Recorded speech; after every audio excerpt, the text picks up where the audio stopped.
మనకి వీకెండ్ వచ్చేసింది. Weekend non veg లేకపోయినా బయటికి తిరగకపోయినా మాకు వీకెండ్ కంప్లీట్ అయినట్టే అనిపించదు. ఇంకా మీకు కూడా అలాగే అనిపిస్తుందా? కమెంట్స్లో షేర్ చేసుకోండి. మేము అలా గాలి తిరుగుడు తిరిగాక ఇంకా గుర్తొచ్చింది లంచ్ టైం అయింది అని. కడుపులో ఎలకలు పరిగెత్తాయి అనమాట. ఇంకా అందుకని కృతంగా రెస్టారెంట్కి అయితే వచ్చేసాము. ఇది ఇంటి దగ్గరే ఉంటుంది మాకు.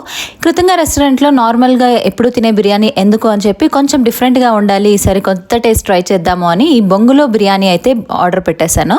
ఇంకా మా నాన్న కుమార్ యాజ్ యూజువల్ వాళ్ళు మటన్ లేకపోతే నాన్ వెజ్ దిగదు వాళ్ళకి. వాళ్ళైతే mutton pulao, mutton biryani order పెట్టుకున్నారు. ఇంకా మా అమ్మ నేను ఫిష్ ఫ్రై, చికెన్ అయితే ఆర్డర్ పెట్టుకున్నాము. ఫిష్ ఫ్రై అయితే చాలా టేస్టీగా ఉంది, బోన్లెస్ ఉంది, అది ఈజీగా తినేయచ్చు, అది నచ్చింది అనమాట. ఇంకా మటన్ పలావ్ అయితే వచ్చేసింది. చూసారా, ఎప్పుడు ఎంతమంది ఆర్డర్ పెట్టినా మా నాన్నదే ఫస్ట్ వస్తుంది. ఇంకా నా బొంగులో బిర్యానీ కూడా వచ్చేసింది. ఎంత ఎగ్జైట్ అయిపోయానో, ఫస్ట్ టైం కదా తింటున్నది. ఇంకా చాలా టేస్టీగా ఉంది, మస్ట్ ట్రై అని చెప్పొచ్చు. ఇది నీట్నెస్ కూడా ఉంది, అదే మనకు ముఖ్యము. ఇంకా మరిన్ని కొత్త వ్లాగ్స్కి సబ్స్క్రైబ్ చేసుకోవడం మర్చిపోకండి.